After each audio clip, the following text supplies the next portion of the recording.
Indian அறிவியல் கல்வி அறக்கட்டளை சார்பில் இந்தியாவிலே முதல் முறையாக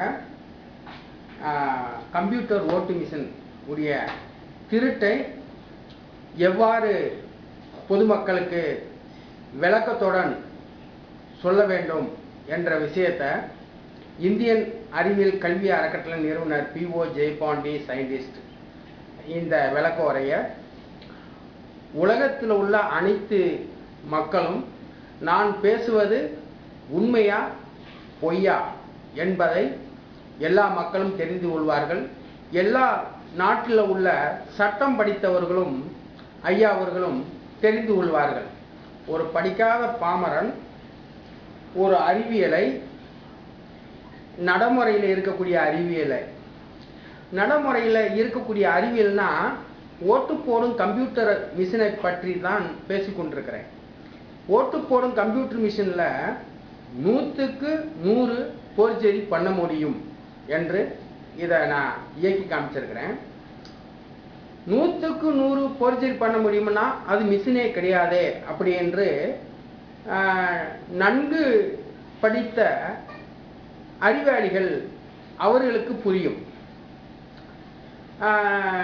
உண்மையாகவும் நேர்மையாகவும் நடப்பவர்களுக்கு நான் சொல்லும் விஷயம் அவர்கள் உணர்வுபூர்வமாக புரிந்து கொள்வார்கள்.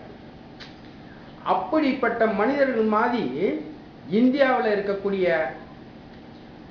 தேர்தல் ஆணையமும் சட்ட ஒழுங்கும் அரசியல் கட்சி தலைவர்களும் மாற வேண்டும்.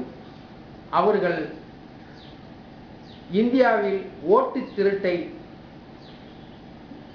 மிஷின் மூலமா பண்ணிட்டு காசு கொடுத்து செவிச்சோம்னு சொல்றாங்க. ஒரு 50 பேருக்கு 1000-2000 கொடுத்துட்டு இந்த ஓட்டு மிஷின்ல திருட்டு பண்றாங்க பாத்தீங்களா. 10 ஓட்டு இருக்குன்னு வச்சுக்கோங்க. 10 ஓட்டுக்கு 5 ஓட்டு எல்லா கட்சிக்கும் பகிர்ந்து விழுகிற மாதிரி பண்ணிட்டு 5 ஓட்டு ஆளுங்கட்சிக்கு போறது மாதிரி micro software engineer software programming அமைக்க முடியும், எழுத முடியும், டைமர் மூலமாக செக் பண்ணி அதுக்குள்ளே வைக்க முடியும். அந்த டைமர் என்ன செய்யணும்னா ஒரு குறிப்பிட்ட நேரத்து வரைக்கும் ஆளுங்கட்சிக்கு ஓட்டுகளை பூரா ஓட்டு நிறையா ஓட்டை அதில் ஸ்டோராக வச்சுட்டு அந்த டைமர் க்ளோஸ் ஆகிடும். அப்படிலாம் சாஃப்ட்வேர் மைக்ரோ சாஃப்ட்வேர் கம்ப்யூட்டர் ஓட்டு போடும் மிஷினில் உருவாக்க முடியும். இதைத்தான் ஒரு படிக்காத பாமரன் நிறைய விஷயத்தோடு எடுத்து சொல்றீங்க, இயக்கத்தோடு எடுத்து சொல்றீங்க, இயக்கத்தை புரியும்படியாக எடுத்து சொல்லியிருக்கேன். ஆகையினால் இந்திய தேர்தல் ஆணையம் 2016 கம்ப்யூட்டர் ஓட்டு மிஷினை பயன்படுத்தினால் உலக நாடு அனைத்து நாட்டில் இருக்கக்கூடிய அறிவாளிகள் இந்தியாவில் அனைத்து சமுதாயத்தையும் ஓட்டு உரிமை என்று சொல்லி மிஷின் மூலமாக திருடி ஆள்கிறார்கள் அப்படி என்ற ஒரு பெயர் உலகம் அளவில் எடுத்துவிடக் கூடாது. இந்தியாவில் இருக்கிற அரசியல்வாதி ஐயா அவர்களை நீங்கள் உணர வேண்டும். ஓட்டப்பானையை வைத்து தான் தண்ணி எடுத்து கொண்டு வருவோம் என்பது இந்திய நாட்டினுடைய வளர்ச்சிக்கும் உதவாது. அதாவது ஓட்டு மிஷின்ல திருட்டு நடக்கிறத பொதுமக்கள் உணர்ந்து கண்டுபிடிச்சிருவான்றக்காண்டி 2000 கொடுத்தோம் 3000 கொடுத்தோம் ஒரு ஓட்டுக்கு அப்படின்னு சொன்னா ஒரு மனிதன் சொந்தக்காரங்க வீட்டுக்கு போயிட்டு அவங்க வாங்கப்பா வாங்க சாப்பிடுங்க அப்படின்னு சொன்னா வயிறு பசியோட இருந்தாலும் இல்லைங்க இப்பதான் சாப்பிட்டு வந்தேன் அப்படின்னு கௌரவமா பேசக்கூடிய மனிதர்கள் நீ கொடுக்குற 2000 ரூபாய் 5 வருஷத்துக்கு ஒரு தடவை ஒரு 2000 ரூபாய் கொடுக்கறத வச்சு தன்னுடைய ஓட்டு உரிமையினுடைய மானத்தை விற்பானா? அப்படி மனிதன் இருக்கிறானா? அதே மாதிரி இந்த தேர்தல் கணிப்பாளர்களை நான் கேட்கிறேன். இவர் கந்தசாமி இந்த கட்சி தான் ஓட்டு போடுறோம்னு சொன்னாரு அப்படின்னா அந்த கந்தசாமி அந்த ஆளுக்கு தான் ஓட்டு போடுவாருன்றதை எப்படி அந்த உண்மை அறியும் கருவியை வச்சு கண்டுபிடித்தீர்களா? தேர்தல் கணிப்பாளர்களே ஐயா அவர்களே உங்களை தான் நான் கேட்கிறேன். இவர் இன்னாருக்கு தான் ஓட்டு போடணும்னு சொல்லியிருக்காரு. அவர் இன்னாருக்கு தான் உறுதியாக போட போகிறார் என்பதை உண்மை அறியும் கருவியை வைத்து ஒவ்வொரு மனிதர்களும் பார்த்து இந்த கட்சி தான் ஜெயிக்கும் என்று நீங்க கூறியிருந்தீர்களா? அதை சொல்லியிருந்தீர்களா? ஏதோ கேட்டிருக்கீங்க. யாரா இருந்தாலுமே உண்மையை பேச முடியாது.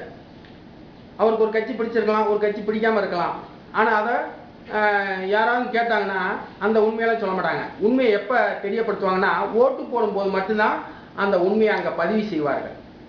ஆகையினால் புது புது முதலமைச்சர் வரணும் என்றால் சிறு சிறு கட்சி தலைவர்கள் சிந்திக்க வேண்டிய விஷயம், உங்கள் ஓட்டு கம்ப்யூட்டர் ஓட்டு மிஷினு 100க்கு 100 திருட முடியும், திருட்டை உருவாக்க முடியும் என்று சொன்னதுக்கு பிறகு நீங்கள் நான் அந்த போட்டியில் 2016 தேர்தலை போய் சந்திப்போம் என்று சொன்னீங்க என்றால்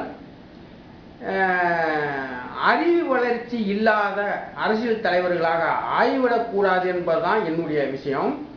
இதை சொல்வதனால உங்களுக்கு ஒரு கோபம் வரலாம். கோபம் வர வேணாம். உங்களுக்கு என்ன வரணும்? இங்க வாடா ஜெயபாண்டி முட்டாப்பாயில படிக்காதவனே வட முத நாங்கள் சொல்ற இடத்துல மிஷினை ஆப்ரேட் பண்ணி அந்த மிஷினில் போர்ச்சேரி இப்படிலாம் நடக்குதுன்ற மாதிரி எங்கிட்ட நிரூபிக்கணும். வாடா அப்படின்னு என்னை கூப்பிட்டீங்கன்னா நல்ல அறிவுள்ள அரசியல் தலைவர்கள் என்று நான் என் மனதாரையும் உங்கள் தொட்டு கும்பிட்டும் உங்களை நான் பெருமையோடு பேசிக்கொள்வேன். ஓட்டப்பானைன்னு சொல்லும்போது ஓட்டப்பானையாண்டு காதை கேட்காத மாதிரி இருக்கிறதுனால தான் நான் இப்போ இந்த வார்த்தையெல்லாம் யூஸ் பண்ணுறேன். ஏனென்றால் உங்கள் காதில் விழ வேண்டும் என்பதற்காக. இப்போ ஒரு சட்டம் போடுறோம், ஒரு விசாரணை நடக்குது. ஃபர்ஸ்ட் கட்டத்தில் ஒரு விசாரிப்பு பண்ணுவாங்க, புடிவாருந்துன்னுவாங்க, அப்புறம் கடுமையாக சட்டமெல்லாம் போடுறாங்க இல்லையா? அது மாதிரி நான் ஒரு 2014 அனைத்து கட்சி தலைவர்களுக்கும் சொல்லிக்கிட்டே தான் இருக்கிறேன். அவங்களுடைய மனதிலிருந்து எந்த ஒரு வார்த்தையும் எழவில்லை. ஆகையினால்தான் எதிர்கட்சி தலைவர் ஐயா அவர்களே,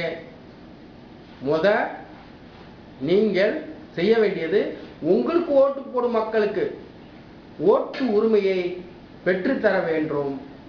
ஓட்டு உரிமை பெற்று தந்தால் மட்டும்தான் புதிய புதிய முதலமைச்சர் வெளி உலகிற்கு வர முடியும், ஆட்சி ஆள முடியும், புதிய செயல்களை உருவாக்கி திட்டத்தை தீட்டி பொதுமக்களுக்கு செய்ய முடியும்.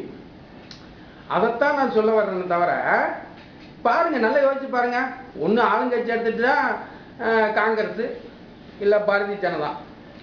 இங்கே தமிழ்நாட்டில் எடுத்துக்கிட்டிங்கன்னா டிஎம்கே, ஏடிஎம்கே. அப்போ உங்களுக்கெல்லாம் என்ன வழி இல்லையா?